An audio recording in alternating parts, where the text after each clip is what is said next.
Vous êtes peut-être devant votre ordinateur ou devant votre smartphone. Vous êtes peut-être dans les transports, chez vous, au travail. Vous regardez cette vidéo seul, peut-être à plusieurs. Vous est-il déjà arrivé de vous imaginer à la place de quelqu'un d'autre ?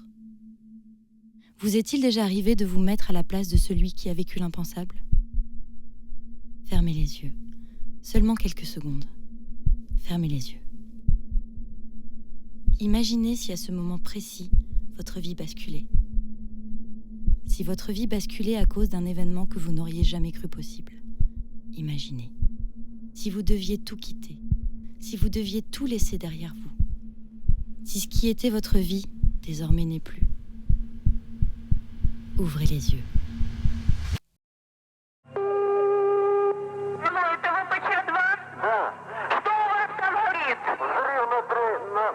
На главном корпусе, третий, четвертый, между третьим и четвертым. А там люди есть? Да. Поднимай наш состав. Поднимаю. Начальника поднял. Так всех весь офицерский состав, офицерский корпус поднимай. Леонид Алексеевич.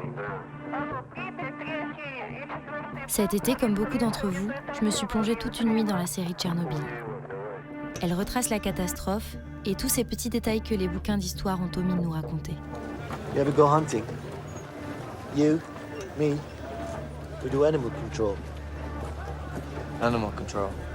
Yeah, they're radioactive, so they have to go.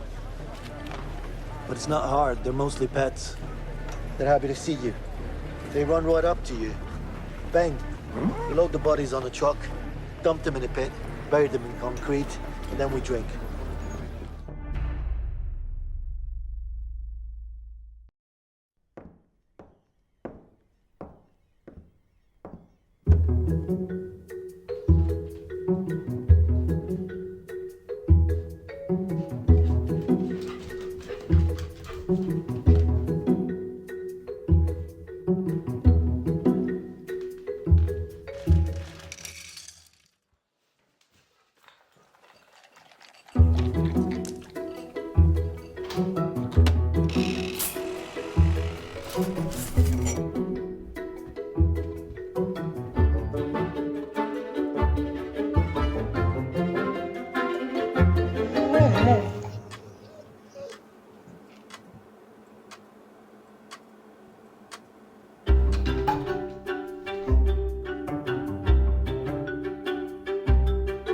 Que sont devenus les chiens de Tchernobyl ? Attends, mais il y a encore des chiens là-bas ?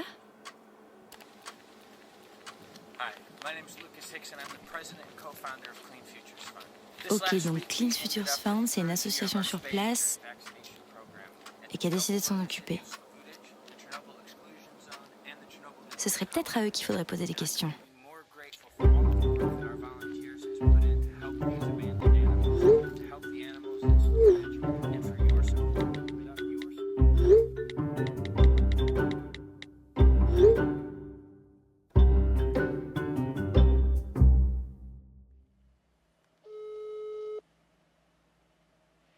Salut Léa. Salut Julien, ça va ? Ouais, ça va et toi? Ouais, dis, j'ai une petite question à te poser. Ouais, dis-moi. Qu'est-ce qu'on prend dans sa valise quand on part à Tchernobyl ? Alors, moi j'ai jamais été à Tchernobyl, mais je suis parti un petit peu dans des zones similaires, type Fukushima. Du coup, c'est assez basique en termes d'équipement. Je te conseille de prendre des vêtements longs, genre manches longues, chaussures montantes, vu que ça va être, je pense, des terrains accidentés. Bonnet, gants, voilà, tout simplement. Merci beaucoup Julien. Bye. Et ben, bon trip à vous. J'ai hâte de voir tout ça. À plus.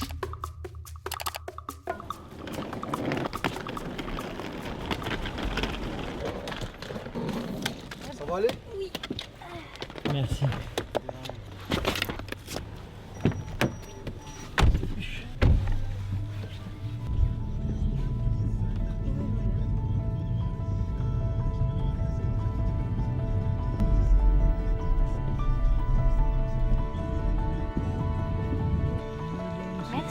Merci beaucoup.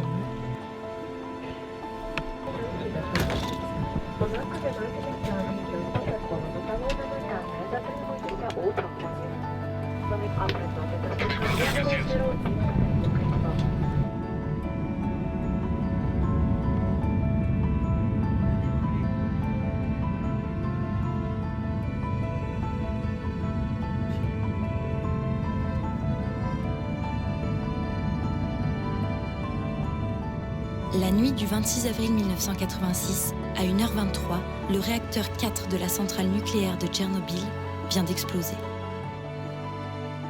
Les 1200 tonnes du couvercle du réacteur sont projetées dans les airs, libérant alors des tonnes de matière radioactive à plus de 1000 mètres au-dessus du réacteur éventré.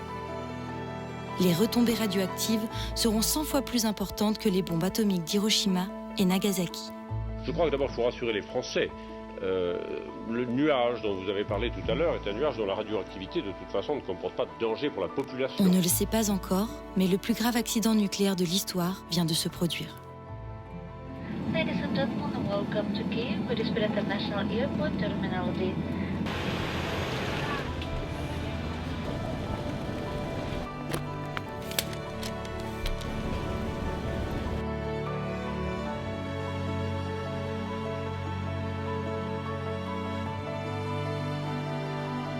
Kilometer finish Ukraine, Belarus.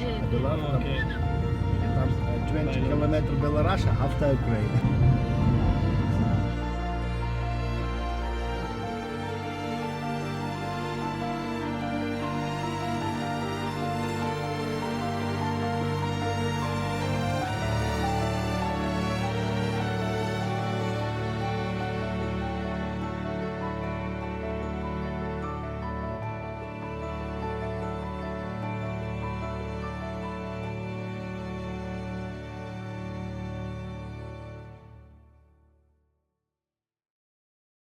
On a choisi de venir ici puisque c'est ici qu'est l'association CFF, mais c'est aussi parce que c'est à 50 km de la centrale. Ici, nous sommes à Slavutych, c'est la ville qui a été rendue habitable en octobre 88 pour remplacer la ville de Pripyat qui est aujourd'hui une ville fantôme. C'est là que sont venus les gens qui ont été évacués de la zone de Tchernobyl. Elle a été faite et pensée pour essayer de les soulager, pour essayer de faire en sorte qu'ils puissent se retrouver, et tout est lié à la centrale ici. Venir à Slavutych, c'est aussi mieux comprendre l'ampleur de la catastrophe. Il n'y a qu'à traverser la place centrale pour tomber immédiatement sur un mémorial dédié aux premières victimes de l'accident. Des visages familiers que certains d'entre vous reconnaîtront peut-être.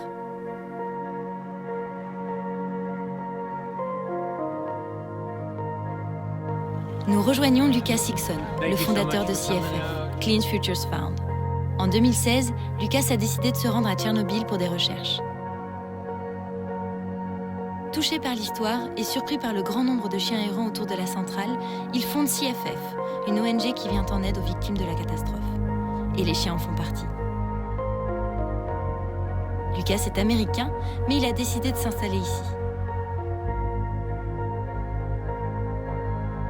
Autour d'un café, on prépare la journée de demain. On appréhende un peu et on pose beaucoup de questions, car Lucas est aussi un scientifique spécialisé dans le nucléaire et la radioactivité.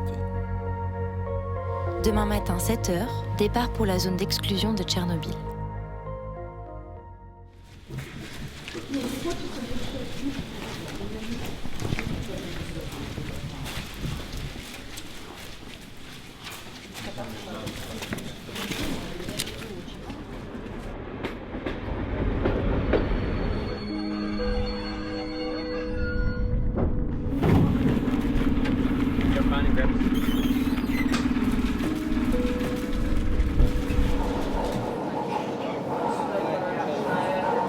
Today we are on the Semikoti train. I just have all workers with us, and we're taking the train to the power plant.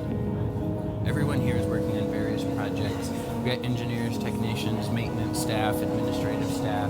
There's still a lot of work that has to be done at the power plant, and that's something that I think a lot of people don't think about. They think, we move the new safe confinement in place, everything is done. No, we have hundreds of years of work ahead of us, and people are always going to be taking this train and going into the site.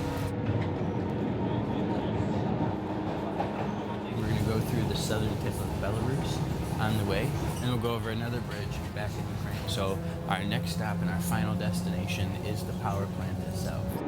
I'll go through the security first, and then what you'll do is you'll open up your passport. They're going to take your daily pass and scan it, and then release us onto the site from there. We're going to follow our administrative controls, and these are just put in place to help keep us safe. So we don't put anything on the ground. We only eat or drink in clean areas. We have our long sleeves on to be able to make sure that we don't have any exposed skin. And then we're going to go first and get on our vehicle and we'll start feeding the dogs. Rentrer dans Tchernobyl n'est pas anodin. Le périmètre a été rendu inhabitable dans un rayon de 30 km. On l'appelle la zone d'exclusion. Do you have any questions, comments, concerns?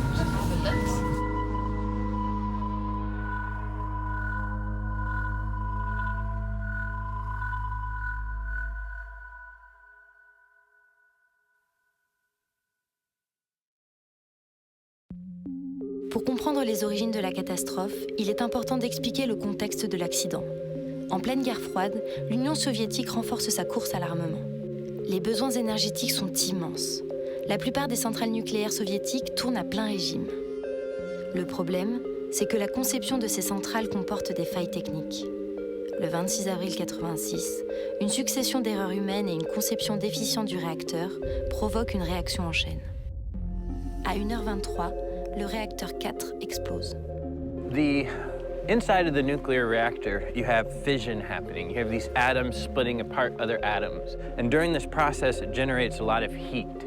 And it converts water into steam, and then the steam is pushed at a very high speed through the turbine.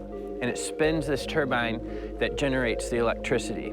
So the reactor itself doesn't generate electricity, it generates heat, just like any other power plant. So right over here is the new safe confinement structure, the big dome. Now, if we're gonna film, we have to film this way, because you see this perimeter fence right here? This is a security fence, so we can't film, so you can film this way. So you guys are doing something else that nobody does. Nobody walks through the plant site. Hugo, just make sure we don't get that fence in the background. These reactors are so hot that they require a tremendous amount of water to cool them down. This big lake here was actually a popular fishing spot back in before the accident. And on the night of the accident, there were even fishermen out there fishing that saw the explosion, that saw everything happen. This is the entry point for all of the workers into the reactors. There's like 7 or 8 dogs right out front.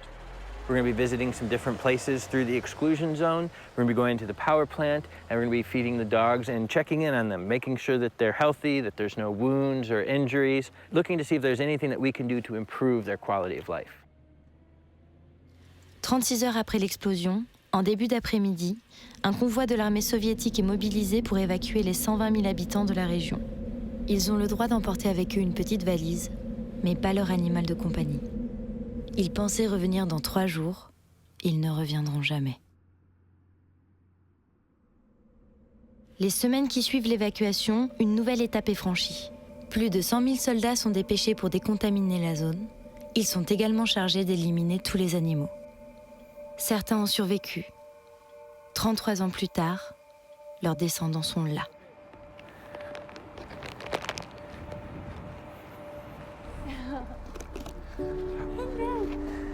How's my baby today?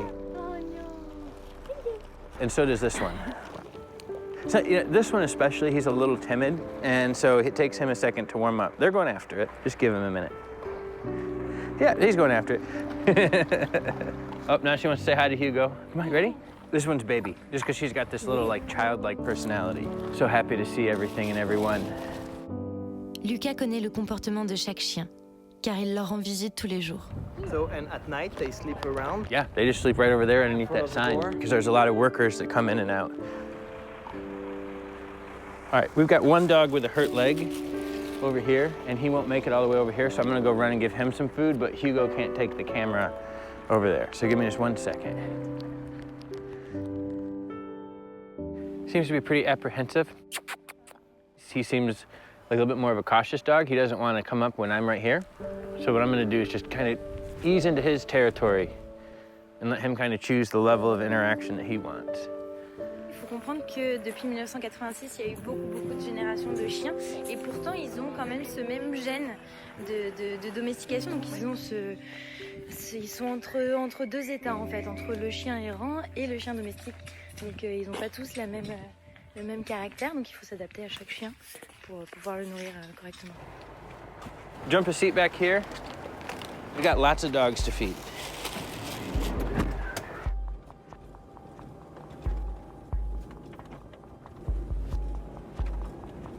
Chernobyl City was the largest city aside from Pripyat that was evacuated. There was a little over 20,000 people that lived here. The village now is being used as the head for the Exclusion Zone Management Agency, the government authority that's responsible for all activities that happen here.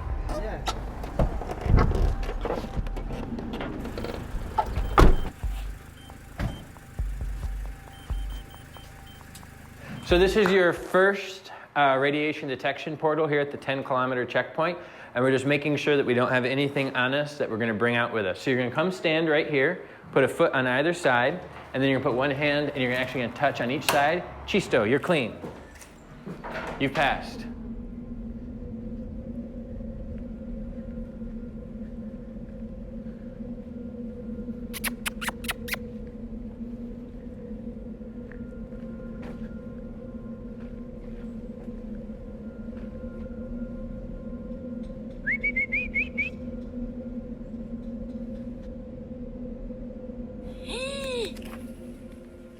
Bonjour. Ah. Ça c'est Balou. Il a été adopté par les militaires qui sont dans cette petite cahute et ils lui ont même fait un petit refuge, une petite cabane ici parce que sa maman elle a été mangée par des loups. C'est pas très marrant mais il est bien ici et on prend bien soin de lui donc c'est chouette. You're a good boy. They're actually kind of super cute. They are. Chernobyl dogs have like these big flappy ears. Yes. Et alors, c'est quoi ça? C'est quoi ça? C'est quoi ça? Ow! Il est où? Il est là. Balou! Balou!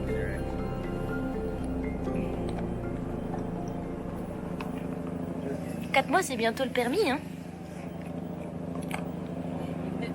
Alors il y a certains chiens qui ont des petits, on appelle ça des tags sur les oreilles. C'est pour stipuler qu'ils ont été vaccinés et stérilisés. Donc il y a des chiens qui ont ce petit tag sur l'oreille et d'autres pas. Depuis 2017, CFF a réussi à vacciner et stériliser 70% des chiens de la zone. But yeah, we still find some of those 30% that haven't. There's a dog at Pripyat that we missed and she had a litter of puppies a month ago.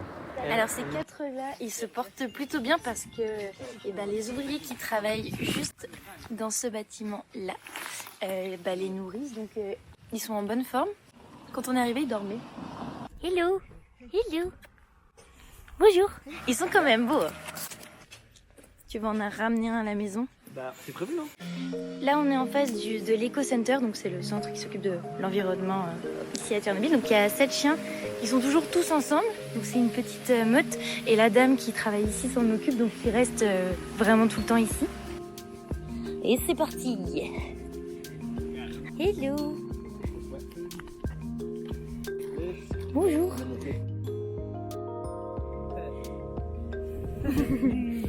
Je pense qu'ils viennent pas que pour la nourriture, hein. Ça vient aussi pour les câlins.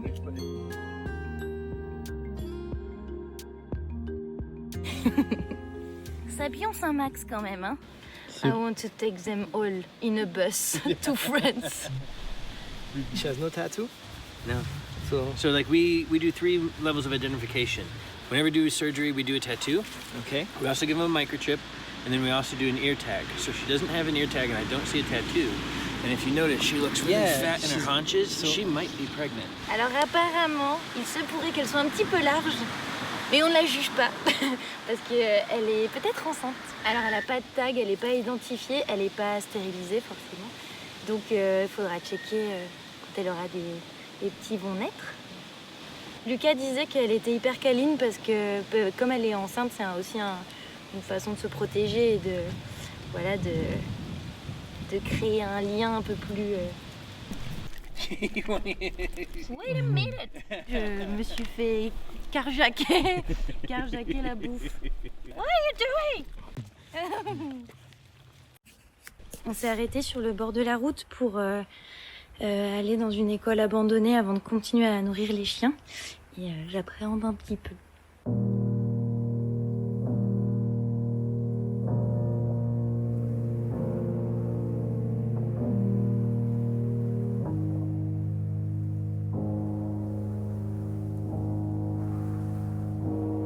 Un jour, j'ai lu cette phrase. Quel bruit cela fait-il de tout laisser tomber ? C'est cette même phrase qui tourne en boucle dans ma tête en marchant ici. Le temps s'est arrêté. La date des journaux reste figée à jamais, au 27 avril 1986. C'est très difficile d'expliquer ce que je ressens à ce moment précis. Tout se mélange. La mélancolie, l'empathie, mais surtout un immense sentiment de gâchis.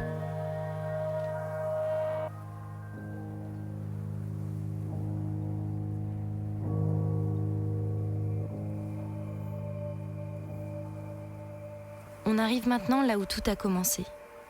C'est ici, à quelques mètres, que se situe le réacteur 4. Au cours de la dernière décennie, une immense arche protectrice a été bâtie pour sécuriser la zone. Pour vous donner une échelle de grandeur, cette arche pourrait accueillir le Stade de France ou la Statue de la Liberté. Ce projet pharaonique s'est achevé en juillet 2019 et devrait abriter le cœur du réacteur pendant 100 ans. Et au milieu de cette zone pas très hospitalière, une rencontre dénote un peu dans le paysage. C'est barium, comme l'élément chimique.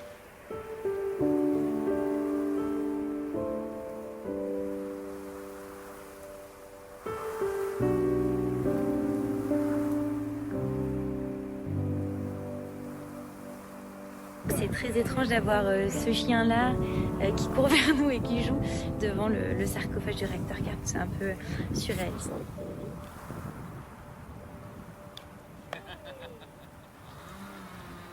Lucas, we are here in front of the reactor 4, now with the big sarcophagus. So it's the perfect location to ask you, what did you start CFF?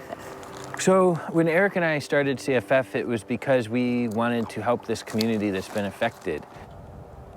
You know, I can't think of many people that were, so affected as some of these animals were, who were just completely abandoned and left behind.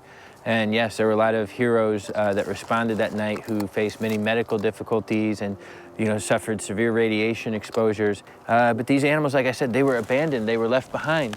They had no one to take care of them. Il ne reste que peu de traces des animaux de cette époque. Considérés comme hautement radioactifs, il était illégal de leur porter secours. Mais une photo de 1986 montre que quelques mois après le drame, des chiens ont trouvé refuge auprès des ouvriers de la centrale. I've never met a worker who says, "Oh, I have to go work at Chernobyl today." They all talk about it like it's their responsibility, their duty, and something that they should do. And that's a very admirable mentality towards working at a place like this, where you're so isolated from the rest of the world and where you have these harsh environmental conditions that they're working in. And I have the utmost respect for the men and women that work at the plant, and anything that we can do to assist them, I think it should be done.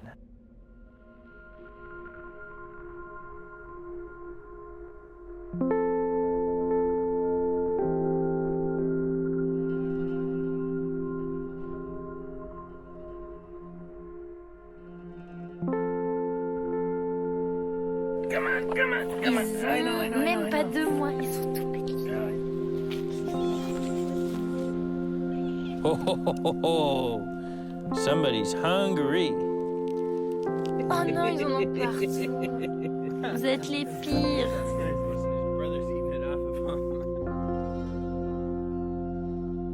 Après avoir vécu toute une vie sur le site d'une catastrophe nucléaire, est-ce que ces chiens sont radioactifs ?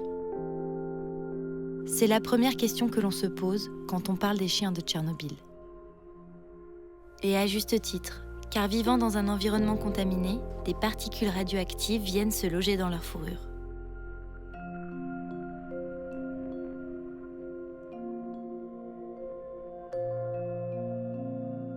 La bonne nouvelle, c'est qu'en les lavant, on arrive quasiment à faire disparaître leur taux de radioactivité.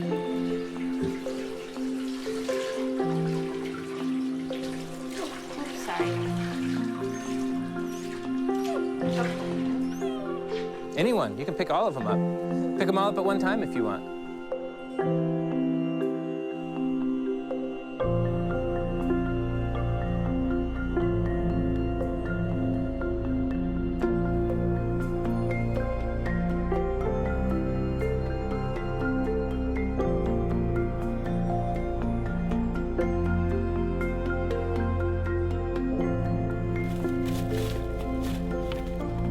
Avant que le soleil se couche, il faut rejoindre Pripyat, la principale ville évacuée.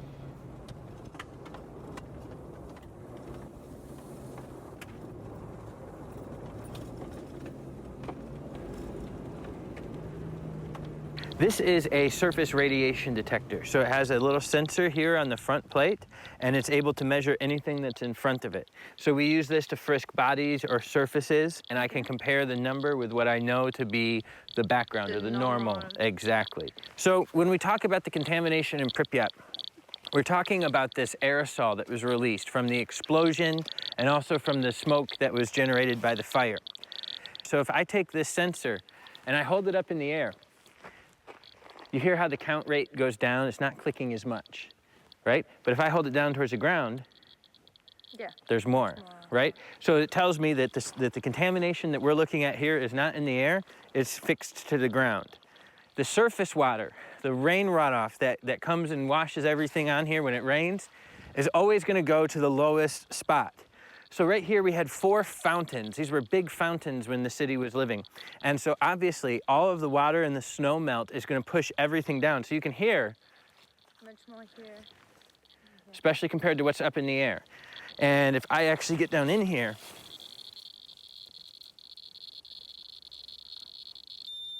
now it's starting to alarm. It's starting to tell me that there's a lot of contamination here. As long as we understand the principles of contamination, we can keep ourselves safe. This is why we don't eat or drink in a contaminated area. So now we're walking away from the city center, and we're gonna be heading over to the famous Ferris wheel. And we have our little dog guide, Alpha, with us today. In 2016, when we first started our program, we counted over 1,000 stray dogs that lived in the zone. And now in 2019, after 3 years of sterilization and vaccination, we estimate that there's less than 600, which is good. It means that no new puppies are being born and dying every year. And the population is naturally declining as a result of the harsh winters and the predation and stuff like that. I think that there's always going to be dogs in the zone. I hope so, because I think that they're an important part of the history here, and they really help humanize the situation. But I hope to see them get down to more manageable levels, and then we can actually provide even better care for them. Don't die, please. Oh no. Chew before you swallow. There's many misconceptions about the dogs of Chernobyl, primarily that they all glow in the dark. I can say that they don't glow in the dark, unfortunately, but they are incredibly strong and intelligent and wise animals. You know, this is a situation where natural selection prevails. They're still alive because they're so strong. They're still alive because they're so smart and intelligent, and they can avoid dangerous places. We try and look at each and every animal and say, what is the best situation for them? For a dog like Alpha, who has grown up and kind of adapted to this stray dog lifestyle, for her, this is what she's comfortable with. This is what she knows. She understands how to feel safe and what she needs to do to survive. If we were to try and rescue her and adapt her to a home, it would be a very stressful situation for her. For young puppies, we try and do our best to rescue and adopt them because they still have the chance to adapt to that lifestyle. But once a dog like Alpha has grown up in this environment and this is what she knows, this is what she's comfortable with, to try and put her in a domestic situation would be too stressful for her. If you look at her right now, she's completely relaxed. She's happy. Le visage arboré aujourd'hui par Pripyat tranche avec celui de la florissante cité qu'elle fut autrefois. La ville abritait les ouvriers et leurs familles, soit une population totale de 50 000 habitants. Ville prospère, chose rare en Union soviétique à l'époque, la moyenne d'âge de la population était de 26 ans. You know, they definitely wanted to impress upon people the power of the Soviet Union. This was a model city. This was a city that was built for a purpose. It was built from the ground up only to support the power plant. The only people who would have been living here when the city was populated is people that worked at the power plant or who were needed to support operations at the power plant or were needed here in the city. Ici, on est dans un parc d'attractions abandonné. C'est en plein milieu de la ville de Pripyat. Ça n'a quasiment jamais servi en fait. Le jour de l'explosion, c'était en construction et ça allait ouvrir quelques jours plus tard. Et ils ont même pas eu les habitants n'ont même pas eu le temps de s'en servir. ils ont dû évacuer la ville avant.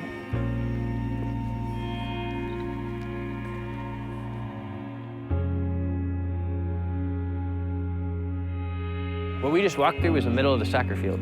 Okay, so There was no trees here. This was a soccer field with a track that ran around the outside.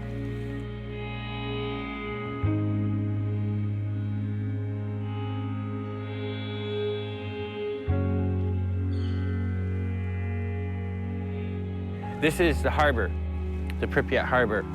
And people would swim, they would fish, children would go out on little boats and go sailing across the harbor. And this overlooked, there was no obstructions to see all of the water. None of these trees were here, none of those trees were here. You could just see over this nice, peaceful, serene little harbor. This means it's 37 times what it was right over there.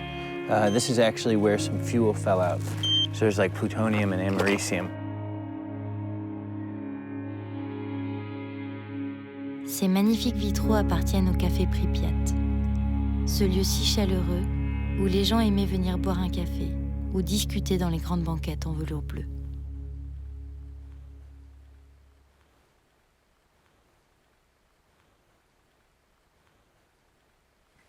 On est devant l'hôpital de Pripyat.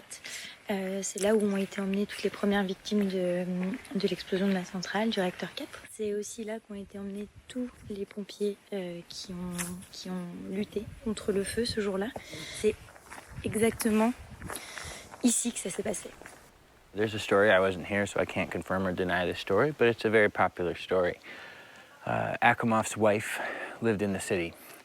And he didn't come home from his shift on time, and they didn't know, where he was. She knew that something had happened at the plant, but she didn't really know what. And so she came to the hospital because she heard that some people had been brought to the hospital after the explosion. And Akimov at the time kind of knew what had happened. He knew what was going on, but the people in the city hadn't been told. But they wouldn't let her into the hospital.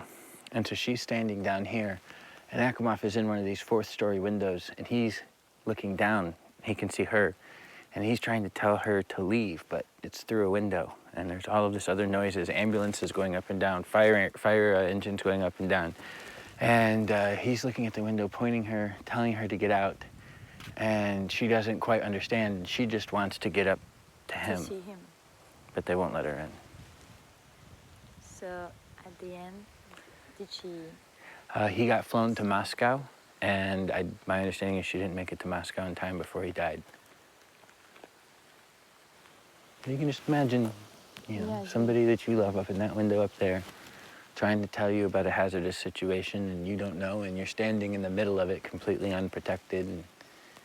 And all you want to do is just get right up there. You could throw a rock and break the window, but you can't get just right there.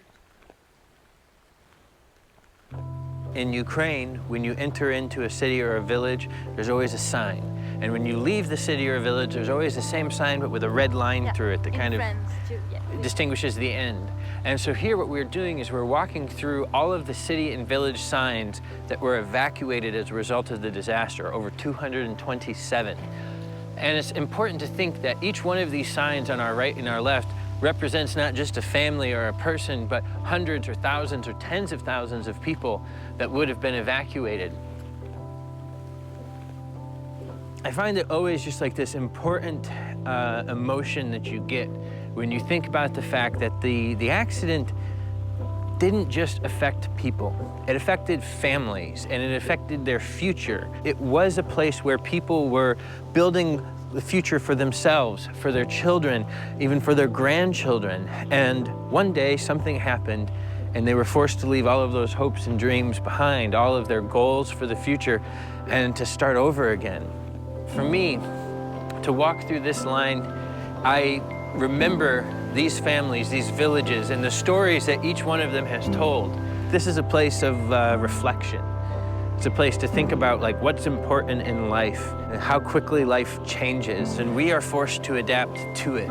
Sometimes it's because we choose to, and sometimes it's because we're forced to. And this is a place where people were forced to change and adapt, and they were forced to leave things behind and create new memories.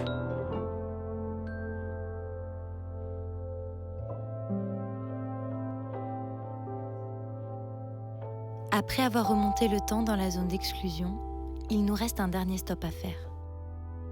Et c'est certainement le plus difficile de tous. Au centre de réhabilitation de Slavutich, des dizaines de femmes et d'hommes œuvrent quotidiennement pour soulager la vie des enfants de Tchernobyl. Après l'explosion, il y a eu une hausse dramatique de cas de cancer et d'handicap à travers l'Ukraine et la Biélorussie.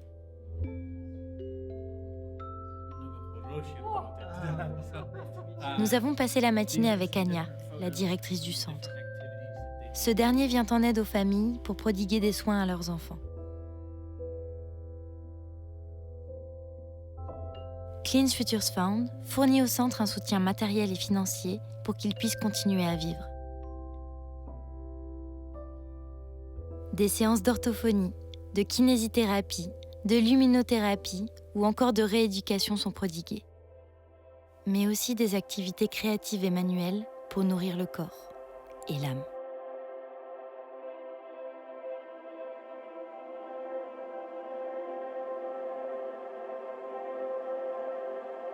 On ne connaîtra jamais le véritable coût humain de Tchernobyl. À ce jour, le nombre officiel de décès reconnu par l'Union soviétique est de 31.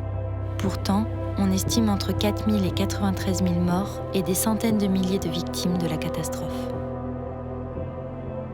Tchernobyl, c'est l'histoire de tous ces gens qui souffrent en silence, de tous ces héros du passé et du présent, de tous ces héros du quotidien qui dédient leur vie à aider les victimes encore de nos jours. C'est l'histoire de ces 2500 hommes et femmes qui travaillent même après sa fermeture au maintien de la centrale.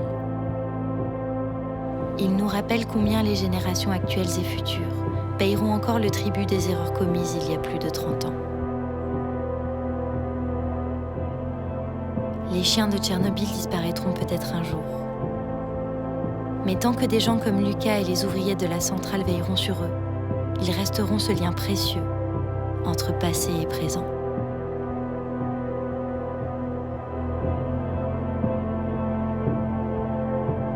Tchernobyl, c'est aussi l'histoire de ces chiens qu'on a caressés une dernière fois en montant dans un bus et en laissant sa vie derrière soi.